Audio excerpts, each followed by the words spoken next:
విదేశాల్లో ఉన్నత విద్యను చదువుకోవాలని అనుకుంటున్నారా? అయితే వెంటనే ఫ్లైగ్రాడ్ ఓవర్సీస్ ఎడ్యుకేషన్ కన్సల్టెన్సీని సంప్రదించండి. మీ విదేశీ కలలను సాకారం చేసుకోండి. ఫ్లైగ్రాడ్.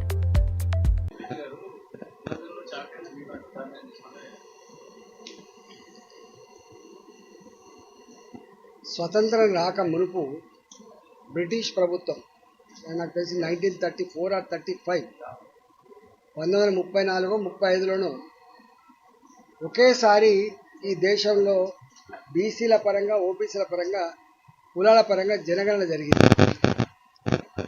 1947లో ఈ దేశానికి స్వతంత్రం వస్తే ప్రతి 10 సంవత్సరాలకు ఒకసారి జనాభా లెక్కలు తీస్తే ఆ జనాభా లెక్కలలో ఎస్సీల పాపులేషన్ యథాతథంగా వస్తూ ఉంది లెక్కలోకి.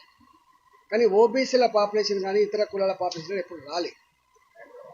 మొన్న ఈ మధ్య కాలంలో ఇక్కడ రేవంత్ రెడ్డి గారు ఈ ఒక్క రాష్ట్రంలో ఏదో చేయాలని చెప్పి ప్రయత్నం చేస్తే దానికి శాంటిటీ లేదు, దానికి ఒక చట్టబద్ధత లేదు, దానికి ఒక సైంటిఫిక్ పద్ధతి లేదు.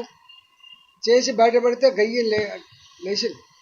మా జనాభా 52%, 53% మేముంటే నీ 42% నీకు ఎట్లా వచ్చింది బిడ్డ అని చెప్పి, ఇది తప్పుల తడక.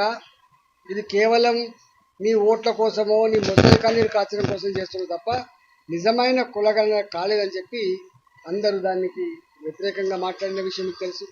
ఇది తప్పుల తడక అని చెప్పి దీన్ని బంగాళాఖాతంలో ఏమని చెప్పిండే.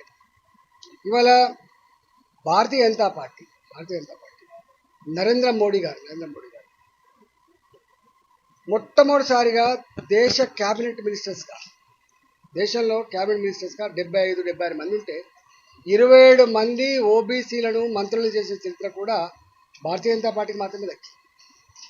మీద వాజ్పేయి గారు ఫస్ట్ ప్రధానమంత్రి గారు అయితే మొట్టమొదటి రాష్ట్రపతి అబ్దుల్ కలాం గారు ఆయన ఒక మైనార్టీ బిడ్డనే రాష్ట్రపతి అయింది. నరేంద్ర మోడీ గారు ప్రధానమంత్రి అయిన తర్వాత ఒక దళిత బిడ్డ రామ్నాథ్ కోవింద్ గారు దేశానికి రాష్ట్రపతి అయింది. ఈ దేశం ఎవ్వరు ఊహించినటువంటి వ్యక్తి, కళ కూడా ఊహించినటువంటి వ్యక్తి, ఒక ఆదివాసీ అడవి బిడ్డ ముర్ము గారు దేశానికి రాష్ట్రపతి. 27 మంది ఓబీసీ క్యాబినెట్ మినిస్టర్స్, క్యాబినెట్ కావచ్చు, స్వతంత్రం కావచ్చు, ఎంఓఎస్ కావచ్చు, 20 మంది మంత్రులు, 12 మంది ఎస్సీలకు సంబంధించిన దళిత బిడ్డలు, 8 మంది గిరిజన మంత్రులు, 5 మంది మైనార్టీ మంత్రులు, అంటే 100కి 60-65% పైగా మొట్టమొదటిసారిగా ఈ వర్గాలు ప్రాతినిధించినటువంటి పార్టీ నాయకుడు మోడీ గారు. ఇవాళ వారు ఒక మాట చెప్తే దేశమంతా కూడా 100% విశ్వసిస్తారు. వీళ్ళు చెప్తే ఒక మాట విశ్వసించలేదు. ఈ దేశంలో 77 సంవత్సరాల పరిపాలనలో 45 సంవత్సరాల కాలం పాటు కాంగ్రెస్ పార్టీ పాలిస్తే ఏనాడు కూడా ఈ దేశంలో ఓబీసీల జనాభా లెక్కలు తీయాలన్నటువంటి సోయి లేదు మీకు. ఒక్క సంవత్సరం 8 సంవత్సరాలు కాదు, 48 సంవత్సరాలు పాలించింది మీరు. లేదు అంటే అధికారంలో ఉన్నప్పుడు ఒక రకంగా, అధికారం లేకపోతే ఒక రకంగా. ఒడ్డెక్కదాకా ఓడమల్లప్ప, ఒడ్డెక్కినాక బోడమల్లప్ప.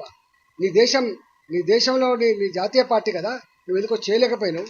ఇలా ఏదో నువ్వు తెలంగాణని చేస్తా అని చెప్పి మొదలుపెట్టి అది అబాస్ పాలైపోయిన తర్వాత ఇప్పుడు మోడీ గారు క్యాబినెట్లో ఎందుకు ప్రజల యొక్క ఆవేదన ఏదైతే ఉందో, దుఃఖం ఏదైతే ఉందో, వాళ్ళ కోరిక అయితే ఉందో తీర్చడంలో తప్పేముంది. ప్రజల చేత ఎన్నుకోబడ్డ ప్రభుత్వం కాబట్టి వాట్ ఈజ్ రాంగ్ ఇట్ అని చెప్పి వారే స్వయంగా క్యాబినెట్లో డిసిషన్ తీసుకొని దేశంలో అన్ని రాష్ట్రాలలో జనాభా లెక్కలతో పాటుగా కులగణన కూడా చేయాల్సిందే అని చెప్పి వారు చెప్పిండ్రు. అట్లా మహిళా రిజర్వేషన్ కూడా ఉంది. ఇలా అదేవిధంగా ఇంకా మాకు 1 నేషన్ 1 ఎలక్షన్ పోయే ఆస్కారం ఉంది. రీఆర్గనైజేషన్ కూడా జరగాల్సిన అక్కడ ఉన్నది.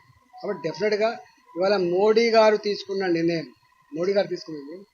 ఈ దేశంలో ఉన్నటువంటి అణగారిన వర్గాలు కావచ్చు, ఇవాళ ఓబీసీలు కావచ్చు, ఈ రాష్ట్రంలో పిలువబడే బ్యాక్వర్డ్ క్లాసెస్ ప్రజానికానికి ఒక మంచి వరంగా మేము భావిస్తూ ఉన్నాం. దీన్ని స్వాగతిస్తూ ఉన్నాం. ఇలా కూట్ల రాయితీ, రేట్ల రాయితీ ఇవ్వడుగా ఈ రేవంత్ రెడ్డి గారు ఇక్కడ కాంగ్రెస్ పార్టీ కొత్తగా అధికారం రాలే. ఇంతకుముందు చెప్పినట్టుగా ఈ రాష్ట్రంలో కూడా 45 సంవత్సరాల పైన కాంగ్రెస్ పార్టీ పాలించింది. ఎన్టీ రామారావు గారు వచ్చేంత వరకు ఇక్కడ పరిపాలించిన పార్టీ కాంగ్రెస్ పార్టీ. దేశంలో అక్కడక్కడ జనతా పార్టీ ఉండొచ్చు, కానీ ఇక్కడ అది కూడా లేదు, అంత కాంగ్రెస్ పార్టీ ఉంది. కాబట్టి మీరు మీరేదో మీకు మీరే గొప్పలు అనుకొని మా వల్లనే వచ్చిందని చెప్పి మీరు మాట్లాడితే మిమ్మల్ని చూసి నవ్వుకుంటే సమాజం, సిగ్గుపడుతుంది సమాజం.